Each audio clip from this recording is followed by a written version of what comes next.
Од четврток до четврток граѓаните се повеќе ги следат движењата на цените на зелениот пазар и се плашат дали парите што ги поднале во паричникот ќе им стигнат за да го набават планираното. Поскапувањата буквално се секојдневни, па многумина со помалку или со попразни кесиња се враќаат дома. Секој почнува да крати од тоа што го смета за поневажно во исхраната.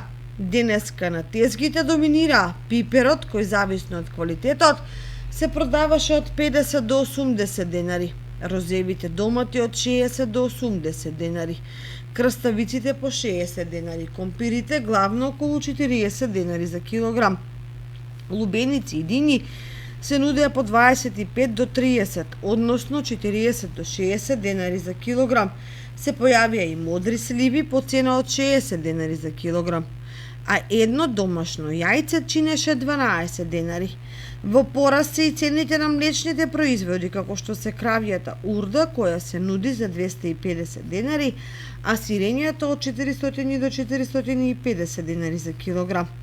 Граѓаните со загриженост гледаат во постојаниот пораст на цените и коментираат дека ако сега се на тоа ниво, какви ли ќе бидат на почетокот на есента, особено подоцна, кога ќе се спремаат зимници, пред се ајвар, туршија, разноразни салати, џемови.